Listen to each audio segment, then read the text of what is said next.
കലാകാരൻ ഒരു കലാസൃഷ്ടിയിൽ അഭിനയിച്ചു.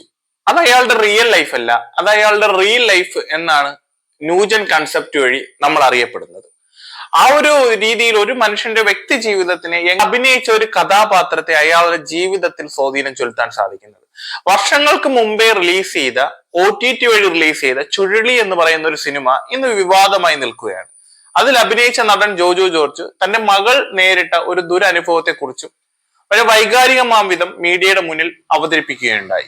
എനിക്ക് ജോജു ജോർജ് എന്ന് പറയുന്ന വ്യക്തിയുടെ അഭിനയത്തെയും അയാളുടെ ബാക്കിയുള്ള നിലപാടുകളെയും വ്യക്തിപരമായിട്ട് ഒരുപാട് ഇഷ്ടപ്പെടുന്ന, അല്ലെങ്കിൽ ഒരു നമ്മുടെ മെയിൻ സ്ട്രീമിൽ ലാലേട്ടനും മമ്മൂക്കയും സുരേഷ് ഗോപിയും ജയറാമും ദിലീപ് എന്ന് പറയുന്ന ആ ഒരു കാറ്റഗറി കഴിഞ്ഞു കഴിഞ്ഞാൽ എന്നെ വളരെയേറെ സ്വാധീനം ചെലുത്തിയിട്ടുള്ള ഒരു നടന്മാരിൽ ഒരാളാണ് ഈ പറയുന്ന ജോജു ജോർജ് എന്ന് പറയുന്ന കലാകാരൻ.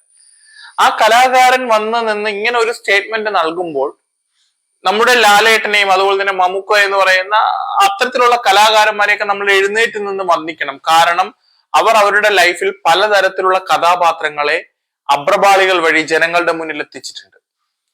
പല രീതിയിൽ അവർ പല കഥാപാത്രങ്ങളെ, ഇപ്പോ തൂവാനത്തുമ്പി എന്ന് പറയുന്ന സിനിമയിലെ ലാലേട്ടൻ അഭിനയിച്ചിരിക്കുന്ന ജയകൃഷ്ണൻ എന്ന് പറയുന്ന കഥാപാത്രം ഒരു പെൺകുട്ടിയെ ഒരു ജീവിത രീതിയിൽ നിന്നും തെറ്റായൊരു ജീവിത വഴിയിലേക്ക് ഇറക്കുന്നതിന് വേണ്ടിയിട്ട് മുന്നിൽ നിന്ന ഒരു കഥാപാത്രമാണ്. അതിൽ അവളെ അവളുടെ ജീവിതത്തിനെ മാറ്റിമറിക്കാൻ ഒരു പിമ്പിന് ഹെൽപ്പ് ചെയ്യുന്ന ഒരു കഥാപാത്രമായിട്ടാണ് ജയകൃഷ്ണൻ എന്ന് പറയുന്ന ആ ഒരു തൂവാനത്തുമ്പിലെ കഥാപാത്രം അഭിനയിച്ചിരിക്കുന്നത്. പക്ഷെ അതൊരു ക്ലാസിക് മൂവിയാണ്. തൂവാനത്തുമ്പികൾ ഒരിക്കലും ഒരു ബാഡ് ഇമേജ് സൊസൈറ്റിക്ക് പോയില്ല, പക്ഷെ അതൊരു ക്ലാസിക് ഇമേജ് ആയിട്ട് മോഹൻലാലിന് കിട്ടിയിട്ടുള്ള ഒരു പടമാണ്. അതുപോലെ തന്നെ ഒരു കഥാപാത്രം എപ്പോഴും നമ്മൾ കാണുന്നത് ആ കഥാപാത്രത്തിലെ മാത്രമായിരിക്കും ആ സിനിമയിൽ കാണുന്നത്. തങ്കൻ എന്ന് പറയുന്ന ഒരു കഥാപാത്രമായിട്ടാണ് ഈ പറയുന്ന ജോജു ജോർജ് ചുരുളിയിൽ അഭിനയിച്ചിട്ടുള്ളത്. ചുരുളി എന്ന് പറയുന്നത് തന്നെ ഒരു LJP മൂവിയാണ്. LJP മൂവികൾക്ക് ഒരു പ്രത്യേകതയുണ്ട്. LJPക്ക് ഒരു ക്ലാസ് ഉണ്ട്. ആ ക്ലാസ് മെയിൻറ്റെയിൻ ചെയ്യാൻ അദ്ദേഹം എല്ലാ പടങ്ങളിലും ശ്രദ്ധിക്കാറുണ്ട്.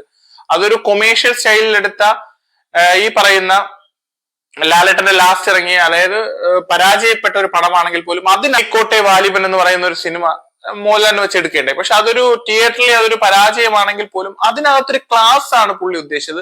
പക്ഷെ ഓഡിയൻസ് എക്സ്പെക്ട് ചെയ്തത് കുറച്ചൊരു മാസ് ആണ്. പക്ഷെ LJPയുടെ ഒരു ക്ലാസ് ആണ് അതിനകത്ത് പുള്ളി ഉൾപ്പെടുത്തിയിട്ടുള്ളത്. അതുകൊണ്ട് തന്നെ LJP മൂവികൾക്ക് ഒരു പ്രത്യേകതയുണ്ട്. ഒരു ക്ലാസിക്കൽ ടച്ച് എപ്പോഴും പടത്തിനകത്ത് കൊണ്ടുവരാൻ ശ്രമിക്കാറുണ്ട്. അത് ഏറെക്കുറെ വിജയിക്കാറുമുണ്ട്. അത്തരത്തിൽ വളരെ ഒരു എന്താ പറയാ, ഒരു നല്ലൊരു കഥാതന്തുവിനെ ഒരു പശ്ചാത്തലത്തെ ഒരു സിനിമാ പശ്ചാത്തലത്തെ ഒരു തീർത്തും ഒരു നാടൻ ശൈലിയിൽ അവതരിപ്പിച്ച ഒരു സിനിമയാണ് ഈ പറയുന്ന ചുരുളി. അതൊരു 18+ മൂവി കാറ്റഗറിയിൽ വന്ന ഒരു സിനിമയാണ്. അതുകൊണ്ട് തന്നെ ആ പടം 18+ ആയിട്ടുള്ള ആളുകളാണ് ആ പടം കാണേണ്ടതെന്നുള്ള ഒരു ഫിഗർ കൊടുത്തുകൊണ്ട് തന്നെയാണ് അത് OTTയിൽ പോലും റിലീസ് ചെയ്യുകയുണ്ടായത്. അവിടെയാണ് ഒരു സ്കൂളിലെ കുട്ടികൾ ഈ ഒരു വിഷയത്തെ കുറിച്ച് ചർച്ച ചെയ്യുന്നു എന്ന് പറയുന്നത്. അവിടെ ചോദ്യമുനയിൽ നിൽക്കേണ്ടതും ഈ പറയുന്ന ജോജു എന്ന് പറയുന്ന ഒരു രക്ഷകർത്താവാണ്. എന്തുകൊണ്ട് തന്റെ മകൾ അത്തരം പടങ്ങളെ കുറിച്ച് അവയർനെസ് ഉണ്ടായി, അല്ലെങ്കിൽ അതിനെക്കുറിച്ച് ആ കുട്ടിക്ക് അറിയാൻ സാധിച്ചു എന്നുള്ളതും ഒരു ചോദ്യമാണല്ലോ ഇതിന്റെ ഇടയിൽ. കാരണം അതൊരു 18+ മൂവിയാണ്. ആ 18+ മൂവി ഈ പറയുന്ന ജോജു ജോർജിന്റെ മകൾ എങ്ങനെയാണ് കണ്ടത്, അല്ലെങ്കിൽ ജോജു ജോർജിന്റെ മകളുടെ കൂട്ടുകാരി ആ പടം എങ്ങനെയാണ് കണ്ടത്, ഇതും ചോദ്യം ചെയ്യേണ്ട ഒരു വിഷയമാണെന്നാണ് ഞാൻ പേഴ്സണലി കരുതുന്നത്. അപ്പൊ നമ്മൾ പറഞ്ഞു വന്ന വിഷയത്തിലേക്ക് വരാം. ആ കഥാപാത്രം അതിൽ ഉന്നയിക്കുന്ന കുറച്ച് പരാമർശങ്ങൾ, അശ്ലീലം ചുവയുള്ള ഡയലോഗുകൾ ആ പടത്തിലുണ്ട്.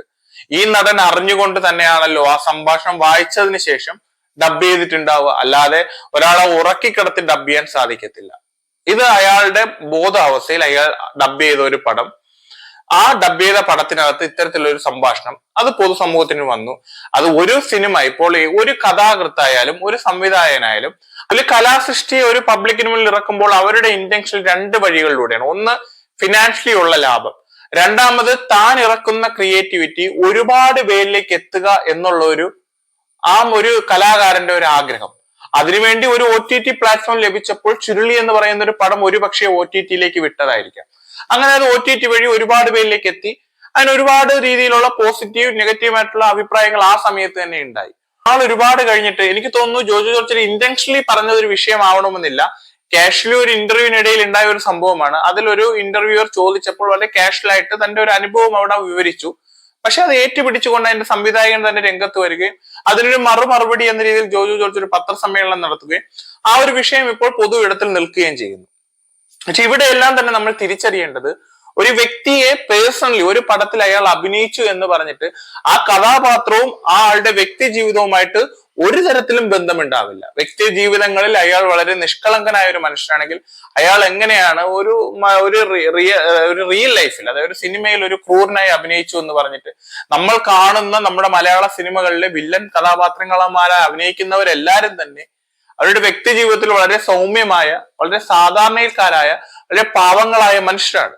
പക്ഷെ അവർ റിയൽ ലൈഫിൽ വളരെ ക്രൂരനായ വില്ലനായിരിക്കാം.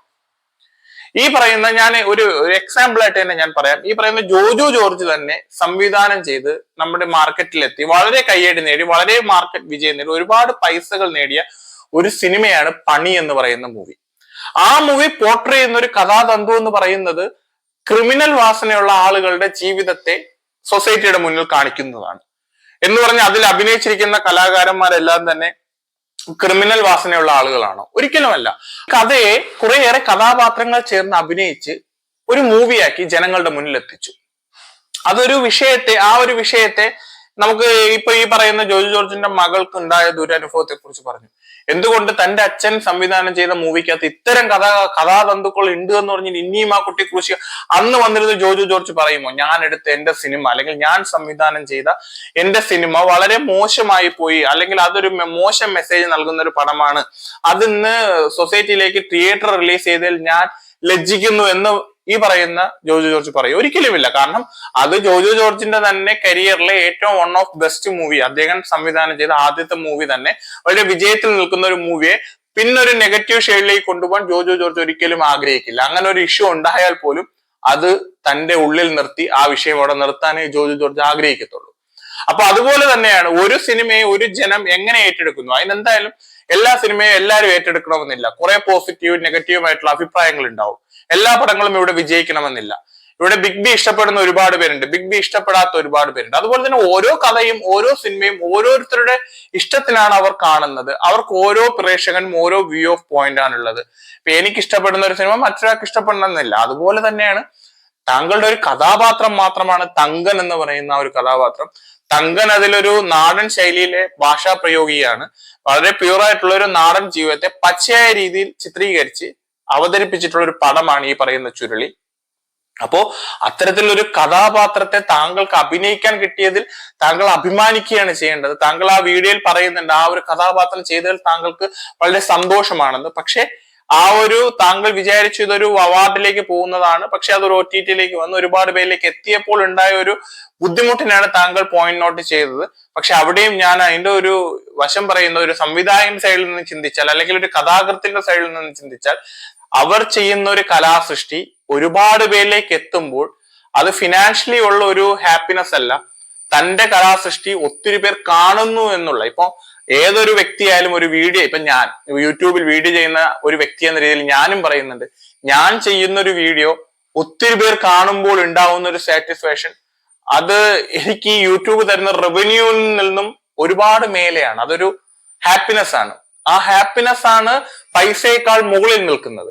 അപ്പോൾ അവിടെ മനസ്സിലാക്കുക, പൈസയേക്കാൾ ഏറെ തന്റെ ക്രിയേറ്റിവിറ്റിയെ ഒരുപാട് പേർ കാണുമ്പോൾ കിട്ടുന്ന ഒരു ഹാപ്പിനെസ് ആണ് അവിടെ. എനിക്ക് തോന്നുന്നു ഈ കഥാകൃത്തും സംവിധായകനും അത് OTT റിലീസിലൂടെ ആഗ്രഹിച്ചിട്ടുണ്ടാവുക. പിന്നെ തീർച്ചയായിട്ടും അതിനൊരു എക്സ്പെൻസ് ഉണ്ട്, ചെലവുണ്ട് ഒരു പടം ചെയ്യുന്നതിന്. അപ്പൊ അത് ബീറ്റ് ചെയ്യണം. അത് ഒരുപാട് തൊഴിലാണ് അയാൾക്ക് വേറെ വരുമാന മാർഗം ഉണ്ടാവില്ല. ഇതൊരു ലാഭം കൂടെ കണ്ടെത്തി തന്നെയായിരിക്കും അത് OTT-യിൽ വിറ്റുപോയിട്ടുണ്ടാവുക. ഈ പറയുന്ന പോലെ എല്ലാ നടന്മാരും അഭിനയിച്ച് കഴിഞ്ഞതിന് ശേഷം OTT റിലീസ് ചെയ്യുമ്പോൾ പിന്നെയും അധിക പൈസ കൊടുക്കണമെന്നുള്ള ആ ഒരു ചിന്താഗതിയും കൂടെ താങ്കളിൽ വെക്കുന്നുണ്ട്. അതും തെറ്റായ ഒരു രീതിയാണ് എനിക്ക് പേഴ്സണലി ഫീൽ ചെയ്യുന്നത്. താങ്കളെ പോലെ ഒരുപാട് എക്സ്പീരിയൻസ് ഉള്ള ജൂനിയർ ആർട്ടിസ്റ്റിൽ നിന്ന് ഒരുപാട് വർഷം കഷ്ടപ്പെട്ട് സിനിമയിൽ വന്ന താങ്കളെ പോലെ ഒരാളെ ഇതുപോലെ വന്നിരുന്ന് പറയാൻ പോലും ഞാൻ യോഗ്യനല്ല. കാരണം താങ്കൾ വളരെ നല്ലൊരു ക്വാളിറ്റി ഉള്ള, വളരെ കഷ്ടപ്പെട്ട് സ്ട്രഗിൾ ചെയ്ത് മൂവിയിൽ വന്ന ഒരാളാണ്. പക്ഷെ താങ്കൾ ഇത്തരം ഒരു സ്റ്റേറ്റ്മെന്റ് നൽകുമ്പോൾ താങ്കൾ കൂടി ചിന്തിക്കണമായിരുന്നു, ഈ ഒരു സ്റ്റേറ്റ്മെന്റ് ഈ ഒരു സമയത്ത് ആവശ്യമുള്ളതായിരുന്നു എന്ന്, ഈ ഒരു വിവാദം ഈ ഒരു സമയത്ത് ആവശ്യമുള്ളതായിരുന്നു എന്ന്. എന്തായാലും ചുരുളി വർഷങ്ങൾക്ക് ഇപ്പോഴും ഒരു ചർച്ചാ വിഷയമാവുകയാണ്. ഇതുപോലുള്ള എപ്പിക് ക്ലാസിക്കുകൾ ഇനിയും മലയാളത്തിൽ ഉണ്ടാവട്ടെ. അത് 18+ കാറ്റഗറിയിലുള്ള ആളുകൾ മാത്രം കാണുന്ന രീതിയിലേക്ക് മാറട്ടെ. എന്തായാലും നമുക്ക് മറ്റു വിഷയങ്ങളുമായി വരുന്നത് വരെ എല്ലാവർക്കും നല്ലൊരു ദിവസം ഞാൻ ആശംസിക്കുന്നു.